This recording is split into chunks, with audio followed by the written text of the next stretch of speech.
துளாராசி நண்பர்களுடைய வாழ்க்கையிலையும் வாழ்வாதாரத்திலையும் பிறக்கப்படக்கூடிய வைகாசி மாதத்தில் இந்த பிரபஞ்சம் துளாராசி நண்பர்களுக்கு எந்த மாதிரியான ஒரு மாற்றங்களை தரப்போகுதுன்றது பற்றி தானுங்க ஆதாரபூர்வமாக இந்த பதிவில் நம்ம பார்க்க போகிறோம். வைகாசி மாதம் 1ஆம் தேதி செவ்வாய்க்கிழமை அதிகாலை பூசம் நட்சத்திரம் 3வது பாதம் கடக ராசி மேச லக்னத்தில் தான் இந்த மாதம் பிறக்கப்பட போகுது. அப்பேற்பட்ட வைகாசி மாதம் துளாராசி நண்பர்களுக்கு சாதகமாக இருக்குமா அல்லது பாதகமாக இருக்குமா? ராசியாதிபதி சுக்கிரன் ராசிக்கு 7வது பாவகத்தில் 6ஆம் தேதி வரைக்கும், வைகாசி மாதம் 1ஆம் தேதியிலிருந்து வைகாசி மாதம் 6ஆம் தேதி வரை துளாராசி நண்பர்களுக்கு ராசிநாதனுடைய பார்வை வாங்கக்கூடிய தருணத்தில் தான் இந்த மாதம் பிறக்கப்படுது. மற்ற கிரகங்களை விட யார் ராசிக்குரிய கிரகமோ ராசிநாதனோ அந்த ராசிநாதனுடைய பார்வைப்படுறது ஏதாவது ஒரு வகையில் நல்ல அனுகூலத்தை ஏற்படுத்திவிடும்.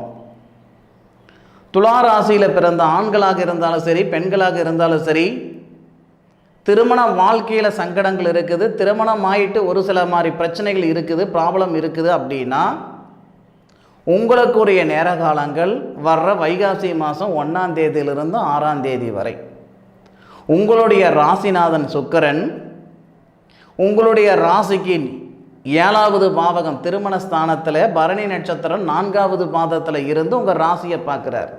அதன் பிறகு கார்த்திகை நட்சத்திரம் 1 பாதத்துக்கு வருவார். கிட்டத்தட்ட 6 நாட்கள். இந்த 6 நாட்களில் திருமணத்துக்கு முயற்சி பண்ணிகிட்டு இருக்கிற நண்பர்களுக்கும் சரி, திருமணமாகி பிரிஞ்சு போன நண்பர்களுக்கும் சரி நல்ல அனுகூலம் கொடுக்கும். பிரிஞ்சு போன காதலர்கள் ஒன்று சேர்றதுக்கான வாய்ப்புகளை கொடுக்கும். அதுபோக மாத பலன்கள் அப்படின்னா சூரிய பகவானை மையமாக வச்சு மட்டும்தான் சொல்கிறது. அப்போ சூரிய பகவான் உங்களுடைய ராசிக்கு 8வது பாவகன் சொல்லக்கூடிய மறைவு ஸ்தானத்துக்கு அஷ்டமஸ்தானத்துக்கு சூரிய பகவான் வராரு. லாபஸ்தானாதிபதி அஷ்டமஸ்தானத்துக்கு வராரு.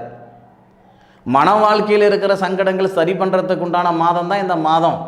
திருமணத்தில் இருக்கிற தடைகள் நீங்கக்கூடிய மாதம் தான் இந்த மாதம். எல்லாம் சரிதானுங்க.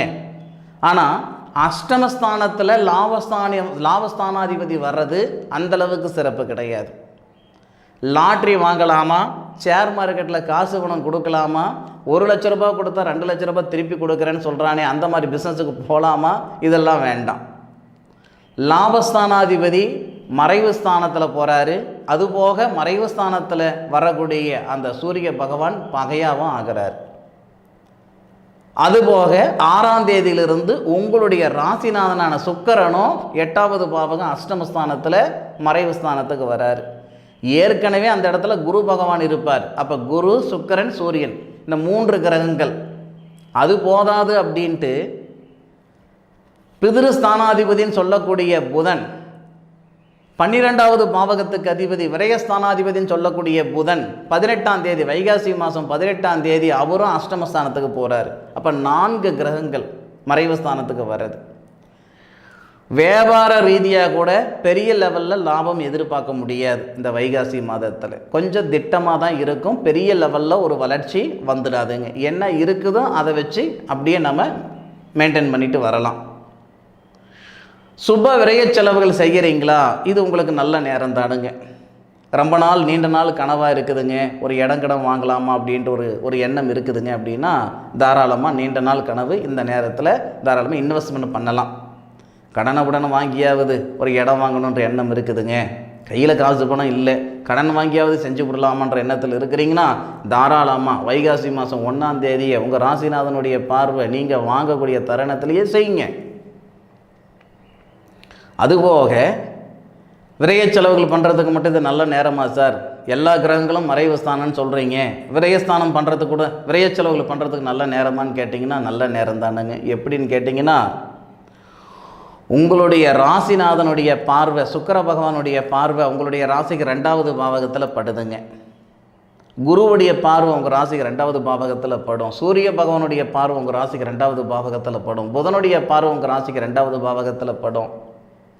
அது போதாதுன்ட்டு உங்கள் ராசிக்கு 2வது பாவகத்துக்கு அதிபதி தனஸ்தானாதிபதினு சொல்லக்கூடிய செவ்வாய் உங்கள் ராசிக்கு 6வது பாவகத்திலிருந்து 8வது பார்வையாக உங்கள் ராசியை பார்க்குறார். அது போதாதுன்ட்டு உங்களுடைய ராசிக்கு 4வது பாவகத்துக்கு அதிபதி சுபஸ்தானாதிபதினு சொல்லக்கூடிய சனி பகவான் 10வது பார்வையாக உங்கள் ராசிக்கு 2வது பாவகத்தை பார்க்குறார். 2வது பாவகத்தை பார்க்கக்கூடிய கிரகங்கள் மட்டும் 5 கிரகங்கள் பார்க்குது.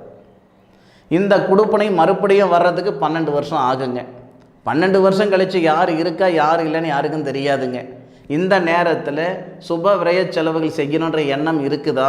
முன் கத்திரியும் பார்க்க வேண்டாம், பின் கத்திரியும் பார்க்க வேண்டாம். இடம் வாங்கணுமா வாங்கி போடுங்க, வீடு வாசல் ஆரம்பிக்கணுமா ஆரம்பிங்க. நிச்சயமாக துளாராசி நண்பர்களுக்கு இது ஒரு சிறந்த ஒரு நேரமாக இருக்கும். அதை பற்றி நீங்கள் சங்கடப்பட வேண்டிய அவசியம் இல்லை. படிப்பு சம்பந்தப்பட்டது அப்படின்னா துளாராசி நண்பர்களுக்கு இந்த நேரத்தில் மாணவ செல்வங்கள் இருக்கிறீங்கன்னா வீட்டில் இருந்து படிக்கிறத விட விடுதியில் இருந்து படிக்கிறது, ஹாஸ்டலில் இருந்து படிக்கிறது ரொம்ப ரொம்ப நல்ல விதமாக இருக்கும்.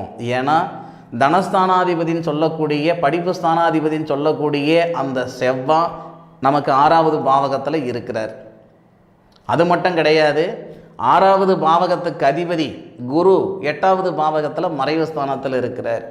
அதனால் ஹாஸ்டலில் இருந்து தங்கி படிக்கக்கூடிய மாணவ செல்வங்களுக்கு இந்த வருடம் முழுவதும் சிறப்பாக இருக்கும்.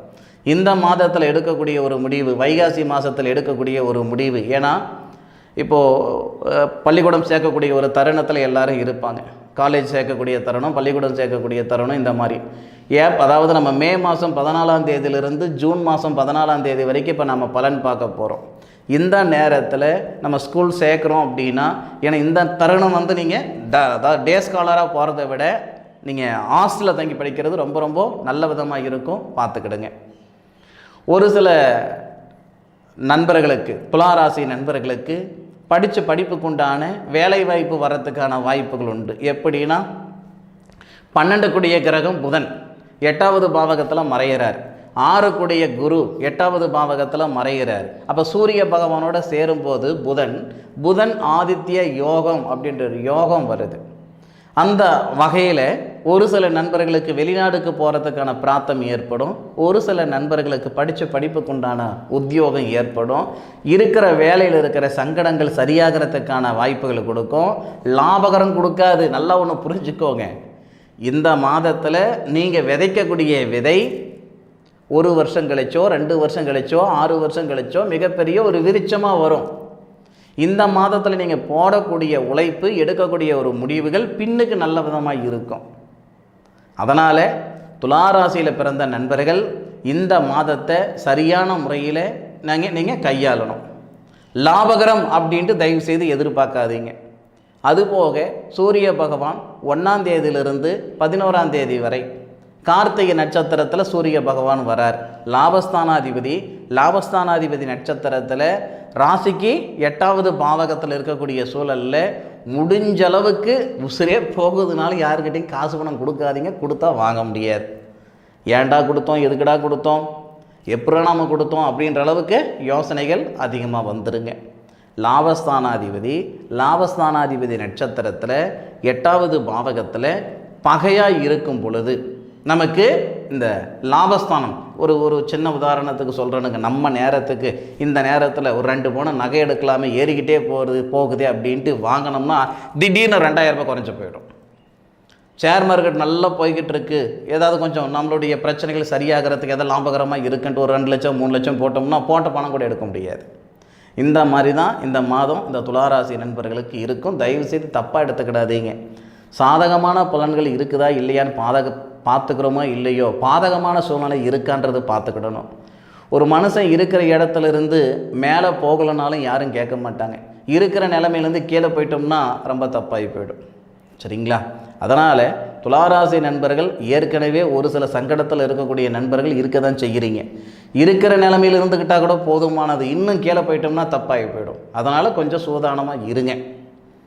அதுபோக 11ஆம் தேதிக்கு மேற்கொண்டு கிட்டத்தட்ட பார்த்திங்கன்னா நமக்கு 25ஆம் தேதி வரை ரோகிணி நட்சத்திரத்தில் லாபஸ்தானாதிபதி தொழில்ஸ்தானாதிபதி நட்சத்திரத்தில் ஏறுறார்.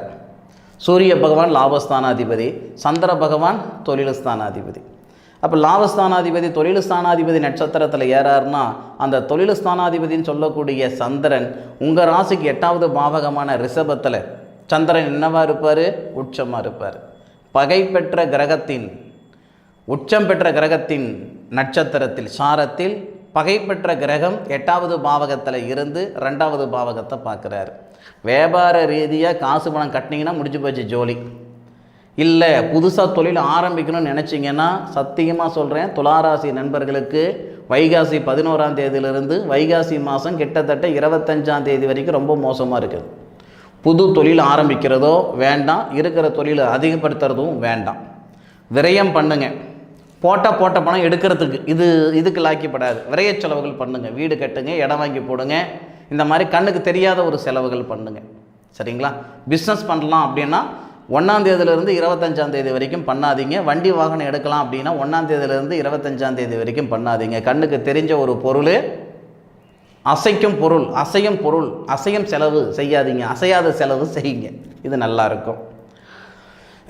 இல்லை நான் செஞ்சு தான் ஆகணும் சார், கமிட் பண்ணிட்டேன், ஒரு வண்டி வாகனம் வாங்கணுன்ற எண்ணத்தில் இருக்கிறேன், அது செஞ்சு ஆகணும் அப்படின்னா வைகாசி மாதம் 25ஆம் தேதிக்கு மேற்கொண்டு வைகாசி 25இலிருந்து வைகாசி மாதம் 32ஆம் தேதி வரை உங்களுக்கு அதில் ஒரு 7 நாள் பக்கம் கிடைக்கிது. ஏன்னா அப்போது நமக்கு அந்த மிருகசீரிச நட்சத்திரத்தில் நமக்கு சூரிய பகவான் வருவார். மிருகசீரிச நட்சத்திரத்தில் சூரிய பகவான் 25ஆம் தேதியிலிருந்து 32ஆம் தேதி வரைக்கும் வராரு. அப்போ மிருகசீரிச நட்சத்திராதிபதி செவ்வாய் 7வது பாவகத்துக்கு வந்துடுவார். 18ஆம் தேதி செவ்வாவுடைய பயிற்சி, 19ஆம் தேதி வருவார் பயிற்சி. அப்போது சூரியன் செவ்வாவுடைய சாரத்தில் ஏறும் பொழுது செவ்வாய் உங்களுடைய ராசியை நேரடியான பார்வையில் பார்ப்பார்.